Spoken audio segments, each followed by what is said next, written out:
Kumusta mga kaibigan? Magandang araw po sa inyong lahat. Andito po tayo ngayon sa Iloilo Terminal ng Ceres. Bali, babiyahe po tayo ng papuntang Antique pero di ko po alam kung saan po kami bababa.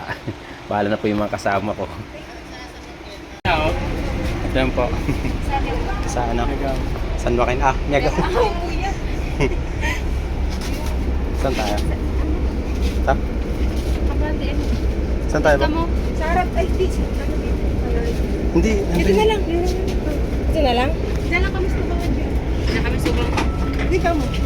Diyan ka na may. Ano? Hindi. Bango.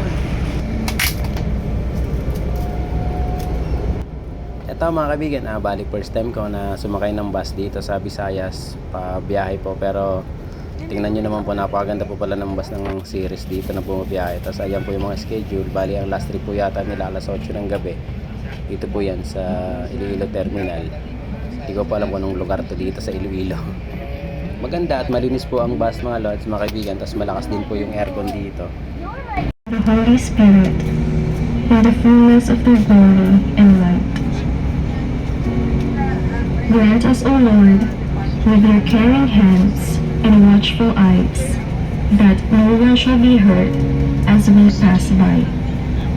You gave life, we pray no act of us may take away or mar the gift of thine. Shelter us, dear Lord, and preserve us from every danger wherever we go. Teach us, O Lord, to trust in your grace, knowing this through Saint Christopher, Holy Patron of travels, protect us and lead us safely to our destination. Amen. Wow, ang galing mga lods, mga kaibigan. Talaga naman napabilib po ako rito sa bus kasi talaga di ko akalain na may prayer po pala bago bumiyahe. Napakagaling naman ng pamunuan ng series talaga. Grabe. Yun ang isa sa pinaka-the best mga lods, mga kaibigan. Sa ating mga biyahe talagang magpipray po muna. Pero ngayon lang ako nakasakay ng bus na may prayer bago bumiyahe talaga. Sobra. Sensya na, talagang sobra akong bumilib. Talagang sobrang komportable mga lods na bumiyahe rito. Di siya ganun kabilis. Saktuhan lang yung patakbo ng driver. Kaya talagang kanina nakaidlip na ako konti. Kasi nga po, siguro sa pagod din. Pero talagang okay na okay siya mag-drive. Talagang sa amin, sa Bicol, talagang paspasan. Pero siguro di ko pa alam sa sobrang layo nito sa ibang lugar. Kasi rito medyo sa city pa to eh. Malapit-lapit pa to sa may city. Kaya medyo hindi pa ganun kabilis patakbo nito.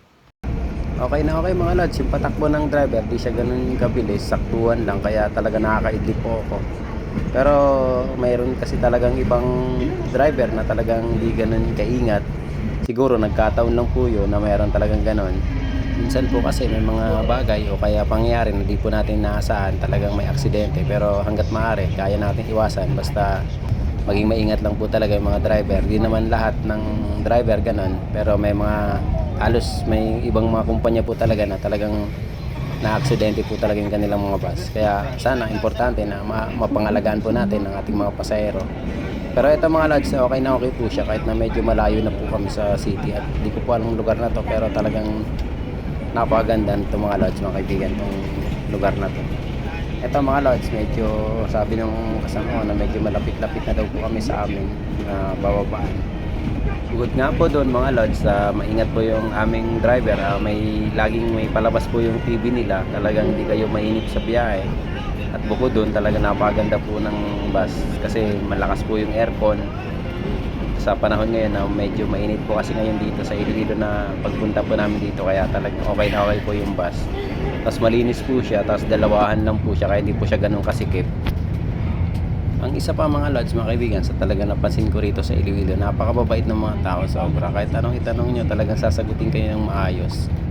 Isa talaga itong series line, series transport na to mga lods, mga kaibigan, sa nasakyan ko na sobra akong nakakatulog, nakakaidlip po talaga ako sa biyahe. Kasi nga po, hindi po siya talagang kaskasero, saktuhan lang po talaga yung kanyang biyahe. Saktuhan po yung kanyang pagdadrive, kaya talagang nakakaidlip kayo sa biyahe. Tapos napakalamig pa nga po ng aircon. Ito mga lods, mga kaibigan, dito bababa yung isang kasama po namin. Ito po yata yung sinasabi nilang Isat Q. Ayan mga lods, mga kaibigan, yan nga po yung eskwelahan po rito. sa may Miagao. Bali malapit na po kami bumaba. Ito na po pala mga kaibigan, mga lods, yung binidyo ko dati na simbahan, yung isa sa pinakasikat na simbahan mga lods, kasi napakaganda nitong simbahan natin dito sa Miagao. Katulad po yan sa amin mga lods, mga kaibigan, sa Bicol, sa May Taraga Church. Talagang sobrang ganda nitong simbahan na to. Kakaiba tong mga lods mga kaibigan, kaya talagang sikat na sikat po yung simbahan na yan. Dito po yan sa Miagao, Iloilo. Parang wala akong nakitang ibang mga bus company na bumabiyahe po rito mga lods mga kaibigan sa Iloilo na pinuntahan po namin tsaka rito. Parang series lang po ata yung bumabiyahe rito mga lods, wala pong ibang kalaban. Nag-iisa lang po ata itong bus company na to mga lods. Pero okay naman po mga lods mga kaibigan, yung kanilang serbisyo, napakaganda po yan. Aba, may UP pala rito mga lods mga kaibigan. Ayan po, ito po pala yung UP Visayas. Lupit, galing talaga ng Miagao, napakaganda. Bait pa ng mga tao. Ito mga lods mga kaibigan, pababa na po kami. Talagang sobra, ang galing po ng series, maganda. At komportable mga lods mga kaibigan ang aming biyahe. Magulat ka ba sa akin? Itala natin.